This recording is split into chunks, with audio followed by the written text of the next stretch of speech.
नमस्कार मित्रांनो, रात्रीची नगरी या सत्यकथेच्या चॅनलमध्ये मी राजेश पाटील आपलं मनापासून स्वागत करतो. मित्रांनो, आज तुमच्यासमोर मी या चॅनलच्या मार्फत एक खूपच मस्त आणि एकदम मजेदार कथा सादर करणार आहे. ही कथा तुम्हाला नक्की आवडेल अशी मी तुम्हाला ग्वाही देतो. मित्रांनो, असं घडलं की ही कथा तेव्हाची आहे ज्यावेळेला मी कॉलेजला जात होतो. माझ्या घराच्या शेजारी एक नीता नावाची महिला राहत होती. तिचा नवरा तिच्यापेक्षा वयानं खूपच थोराड होता आणि ती कमी वयाची होती. कसं जरी म्हणलं तर तिच्या नवऱ्याचं वय 50-52 वर्ष असेल आणि ह्या महिलेचं वय 34-35 वर्ष. एकदम जवान, एकदम तरुण, एकदम तरणीपांड महिला आणि नवरा मात्र खूप थोराड. ते दोघीजण कुठे पण बाहेर निघाले आणि मार्केटमध्ये जर त्यांच्या ओळखीचं जर कुणी भेटलं नाही, अनोळखी व्यक्ती जर असेल, तर त्या अनोळखी व्यक्तींना सरळ सरळ वाटू शकत होतं की ही दोघेजण बापलेक आहेत. त्या महिलेचा हा वडील असला पाहिजे असंच वर्णन त्या दोघांचं होतं. महिला एकदम ताजीतवानी, एकदम करकरीत कोरी आणि पुरुष मात्र खूप आधेड, एकदम जास्त वयस्कर. आणि त्याच्यामध्ये त्याची ती रापलेली दाढी, त्याच्या त्या लांबट मिशा, त्याच्या डोक्यावर पांढरे झालेले केस, सर्व काही विचित्र. आणि नीता मात्र एकदम मस्त, एकदम मादक, जणू की कवळी काकडीच, त्याची मुलगीच आहे असं वाटायचं. एक वेळ असं झालं की नीताच्या पोटामध्ये दुखत होतं. आम्ही तिला मामी म्हणायचो. आमच्या घराच्या शेजारचे जी काय मुलं होते ते सगळेजण तिला मामी म्हणायचे आणि जो नीताचा नवरा होता त्याला सगळेजण मामा म्हणायचे. मग आता ही जी मामी होती ती मामी एकदम दिसायला देखणी, एकदम सुरेख, नाकामध्ये नथ, एकदम अस्सल गाव, त्याला नाव ठेवायला जागाच नाही. मग एक वेळ असं झालं की नीताच्या पोटामध्ये दुखायला सुरुवात झाली. मग ऑटो काढला आणि तिच्या नवऱ्यासोबत ती दवाखान्यामध्ये निघाली. माझी आई मला म्हणाली, राजेश तू जा ना त्यांच्यासोबत, रात्र खूप झाली आहे आणि नीताच्या पोटामध्ये दुखत आहे, तू सोबत जा, तुला जरा मेडिकल लाईनची माहिती आहे, डॉक्टरांची पण तुझी ओळख आहे, जा तू सोबत. शेजारी पाजाऱ्यांना जर मदत केलं तर चांगली गोष्ट असते. कधी पण आपण शेजारी पाजारी लोकांची मदत करायला पाहिजे. मी ठीक आहे असं म्हणालो आणि निघालो त्यांच्यासोबत. त्यावेळेला रात्रीचे सरासरी 10:30 वाजले होते. माझे वडील मला म्हणाले, राजेश तुला काही अडचण असेल तर मी जातो. परंतु आई म्हणाली, अहो जाऊ द्या ना राजेशला, तुम्ही कशाला जातायत, चला तुम्ही बसा घरामध्ये. मग मी ठीक आहे असं म्हणून मी पण त्या मामीच्या बाजूला जाऊन बसलो. तिच्या नवऱ्याला पलीकडच्या बाजूला आणि मध्यामध्ये मामी, अलीकडच्या बाजूला मी, असं आम्ही सिक्वेन्सने बसलो होतो. त्याचं कारण पण तसंच होतं. बाहेर हवेमध्ये गारठा होता. एक तर हिच्या पोटात दुखत आहे. तिच्या नवऱ्यानंच मला सांगितलं, राजेश तू तिच्या पलीकडून बस. तसं मी म्हणालो, मामीला एका कडेला बसू द्या, मी तुमच्या बाजूला बसतो. परंतु मी काय म्हणतोय हे त्याच्या लक्षात आलं असावं. तो मला म्हणाला, अरे मला समजतंय तू कसा बोलतोस ते, तू आमच्या घरचा फॅमिली मेंबर आहेस, तू कशाला टेन्शन घेतोस, तिला थंडी वाजते म्हणून मी तिला दोघांच्या मध्ये बसवतोय. मी ठीक आहे असं म्हणून नीता मामीच्या पलीकडच्या बाजूला जाऊन बसलो. आता मी आणि तिचा नवरा, त्या दोघांच्या मधामध्ये नीता बसली होती.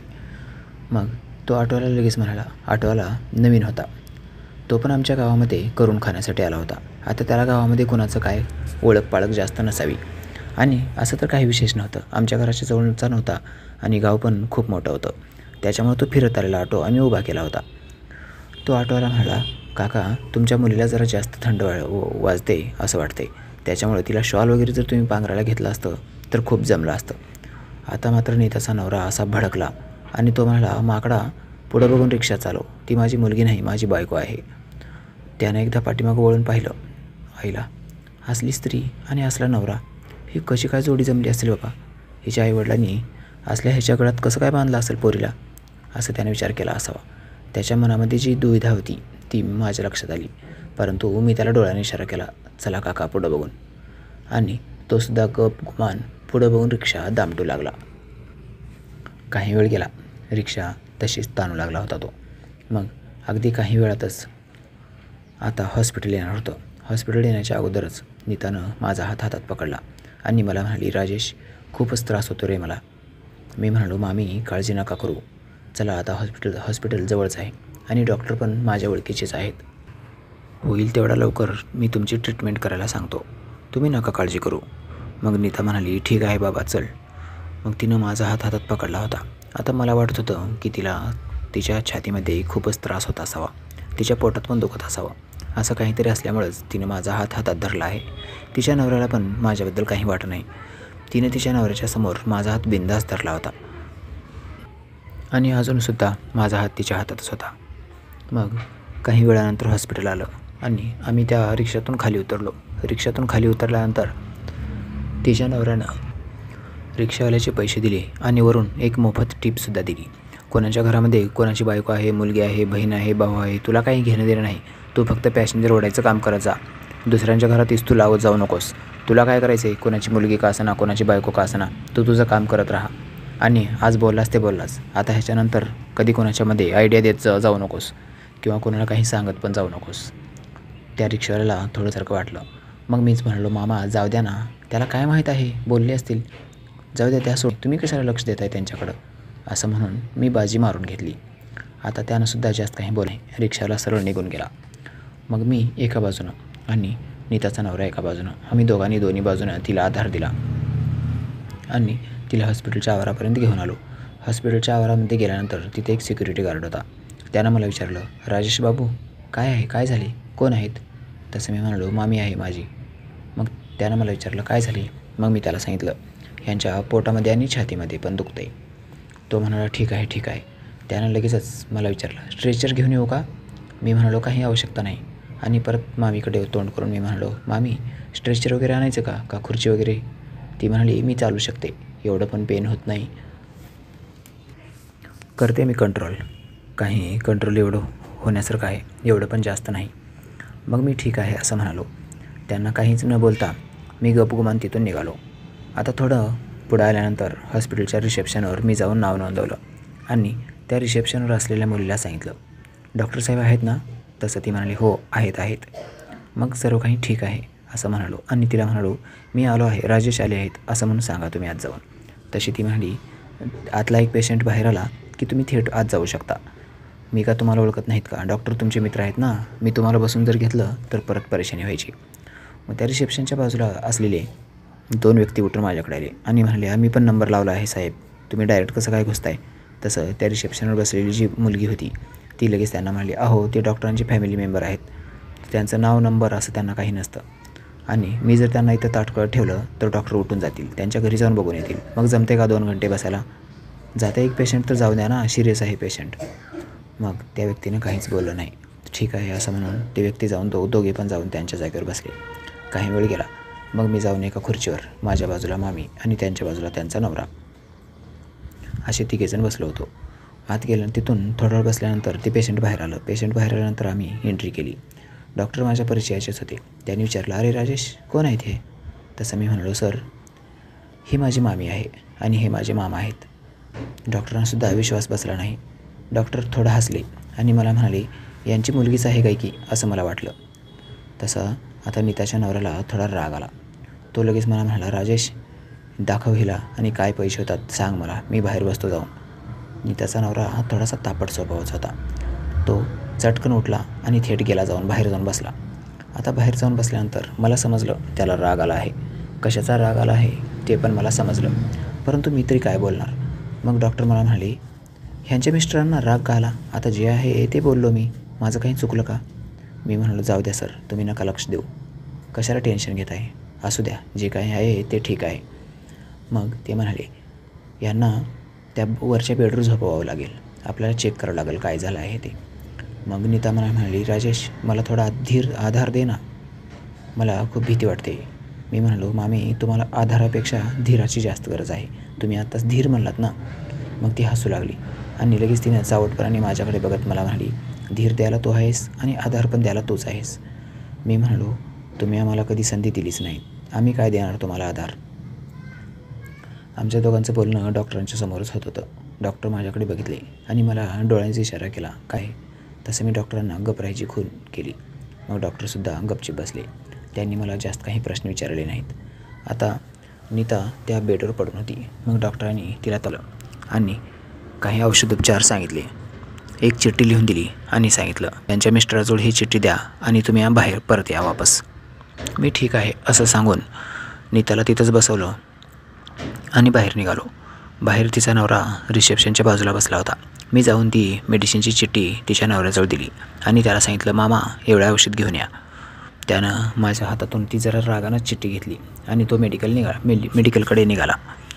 मग मी परत डॉक्टरांच्या कॅबिनमध्ये आलो. आत बसल्यानंतर डॉक्टरांनी तिची काही चौकशी केली. जेवणाखाण्याच्या वेळा, जेवण काय करताय, काय खातायत, नाश्त्याला काय असते, दुपारी काय असते, रात्री काय खातायत, बऱ्याच प्रकारचे नाना प्रश्न त्यांनी तिला विचारले आणि तिनेसुद्धा त्यांना उत्तर देत होती. मी मात्र त्या दोघांचं बोलणं फक्त ऐकत होतो. जसं डॉक्टरांनी माझ्याकडे बघितलं तसं डॉक्टरांच्या लक्षात आलं माझी नजर नीताच्या फुग्याकडे आहे. तिचे ते मोठमोठे गोळे मी बघत होतो, त्याच्याकडे मी निहाळत होतो. ती झोपली होती. त्यावेळेपासून माझी नजर तिथेच होती. ती उठली, माझ्या बाजूला खुर्चीवरून बसली तरीसुद्धा माझं लक्ष तिच्या डेऱ्यावरच होतं. आता मात्र डॉक्टरांच्या लक्षात आलं. मग डॉक्टरांनी हळूच मला विचारलंच तरीसुद्धा, तुमच्या मामी आहेत का ह्या? मी म्हणालो, हो सर, मामी आहेत. मग डॉक्टरांना वेगळं काही वाटू नये म्हणून मी डायरेक्ट लगेच म्हणालो, सर, आमच्या घराच्या शेजारी ह्या नवीनच राहायला आले आहेत. ते बाहेर जे गेले आहेत ते मामा आणि ह्या आमच्या मामी. आता गल्लीतले सर्व पोरं ह्यांना मामा मामीच म्हणतात, म्हणून मी सुद्धा ह्यांना मामा मामीच म्हणतो. यांचं आणि आमचं फॅमिली रिलेशन आहे. काही कमी जास्तीला हे आमच्याकडे येत राहतात. मग आई पप्पांनी मला सांगितलं की ह्यांच्या पोटामध्ये दुखतं आहे किंवा छातीमध्ये दुखतं आहे, जे काय आहे ते बघून घे. आता शेजार धर्म म्हणल्यानंतर तर जावंच लागेल ना, म्हणून मी घेऊन तुमच्याकडं आलो. ते म्हणाले, अच्छा अशी गोष्ट आहे का? मी म्हणालो, हो ना सर. मग डॉक्टरसुद्धा खूपच चालाक होते. त्या हळुवारपणे त्यांनी एक टोमणा मारला.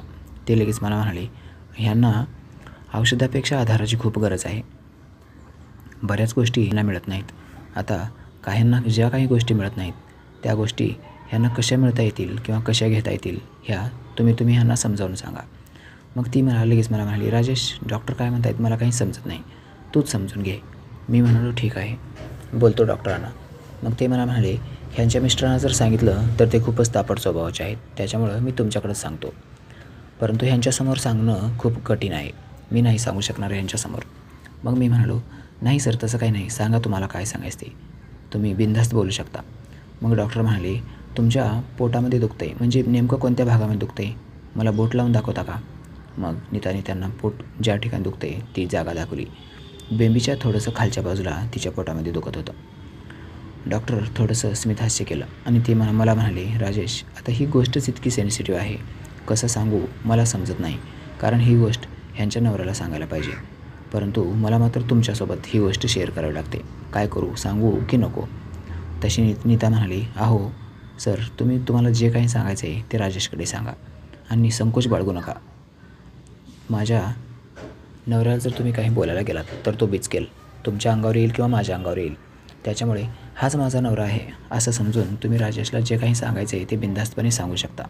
माझ्यासमोर सांगा किंवा पाठीमागे, माझ्या पाठीमागे सांगतायत असं समजून माझ्यासमोर सांगून टाका. मला काहीच अडचण नाही, कसलीच अडचण नाही. आणि हो, तुम्ही कुठल्या प्रोग्रामबद्दल वगैरे बोलणार असाल तर ते पण मला मान्य आहे, कारण मला माहीत आहे माझ्या या ठिकाणी कधीपासून दुखतं आहे काय मला पण अंदाज आहे, परंतु मी पण तुम्हाला सांगायला थोडंसं लाजत होते. मग डॉक्टर म्हणाले, हो सांगा ना. ती डायरेक्टली बिनधास्तपणे सांगायला सुरुवात केली.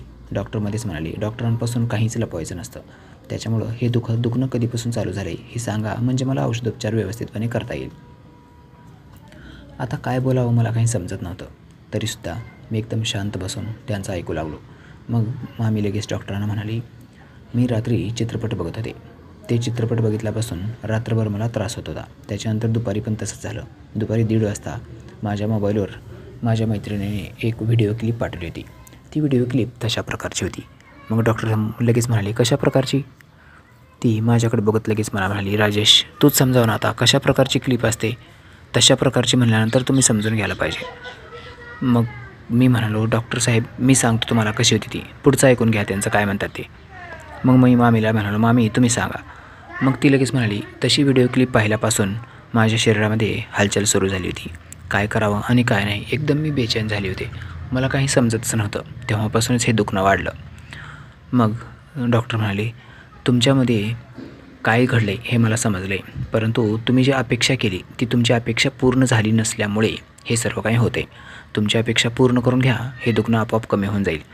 मी तात्पुरत्या औषध गोळ्या देऊन टाकतो. औषध गोळ्यानं तात्पुरतंच दुखणं कमी होईल, परंतु तुमच्यामध्ये जी इच्छा जागृत झाली आहे त्या इच्छेला मात्र संपवावं लागणार. ती इच्छा पूर्ण झाली तरच तुमचं दुखणं कायमचं कमी होऊन जाणार आहे. मित्रांनो, डॉक्टरांना काय सांगायचं होतं हे तुम्ही समजून गेलो असाल. डॉक्टरांना सरळ सरळ सांगायचं होतं त्यांच्यामध्ये आणि त्यांच्या नवऱ्यामध्ये संबंध प्रस्थापित व्हायला पाहिजे होते. मग मी डॉक्टरांना म्हणालो, डॉक्टर साहेब तुम्हाला असंच म्हणायचं ना? तसं ते लगेच म्हणाले, हो मला तेच म्हणायचं आहे. अगदी बरोबर ओळखलं तुम्ही. ह्या दोघांच्यामध्ये संबंध प्रस्थापित व्हायला पाहिजेत. मग तिनं तिथं काहीच बोललं नाही. मला म्हणाली, ठीक आहे राजेश, चल बाहेर, आपण जाऊन बाहेर बसू. मग ती लगेच मला म्हणाली, सरांना फीस किती द्यायची आहे? मग मी म्हणालो, सर किती पैसे द्यायचे आहेत? रिसेप्शनवर पेमेंट जमा करू का? तसं ते म्हणाले, नको काही आवश्यकता नाही, तुम्ही जा निवांत, पैशाची काही आवश्यकता नाही. असं म्हणून त्यांनी बेल वाजवली. रिसेप्शनवरची मुलगी आत आली. तिला डॉक्टरांनी सांगितलं, ह्यांच्याकडून फीस घेऊ नकोस. आणि आम्ही बाहेर आलो. बाहेर आल्यानंतर तिच्या नवऱ्यानं म्हणजे मामाने औषध घेऊन आली. औषध वगैरे कसं खायचं आहे, काय करायचं आहे हे डॉक्टरांनी समजावून सांगितलं. त्या रिसेप्शनवरच्या मुलीनं पण समजावून सांगितलं औषध कसं घ्यायचं आहे, काय घ्यायचं आहे. त्यानंतर आम्ही दुसरा रिक्षा केला आणि घरी पोहोचलो. आता मला माहीत झालं होतं तिची अडचण काय आहे आणि तिचं दुखणं कसं थांबणार. ह्या गोळ्यानं तर तात्पुरतंच. मग मी म्हणालो, मामी तुम्ही नका काळजी करू, हे दुखणं परमनंट एकदम कसं कमी करायचं ते बघूत आपण. तसं तिचा नवरा म्हणाला, काय झालं राजेश, काय म्हणलं डॉक्टरने? तसं मी म्हणलो, ह्या गोळ्याने तात्पुरता इलाज होणार आहे, परंतु आणखीन काहीतरी ट्रीटमेंट चालू करावी लागेल असं डॉक्टर म्हणत होते. 2 दिवसानंतर परत बोला आहे. आता मी तर डॉक्टरांनी मला काही सांगितलं नव्हतं आणि मी पण बोललो नव्हतो, परंतु मी माझ्या मनानंच 3 दिवसांना यायचा प्लॅन सांगितला. नीता माझ्याकडे एकदा बघितली आणि शांत बसली. मित्रांनो, आता पुढं काय घडलं हे कथेच्या पुढच्या भागामध्ये तुम्हाला ऐकायला मिळणार आहे. बाय बाय मित्रांनो, भेटूया कथेच्या पुढील भागामध्ये.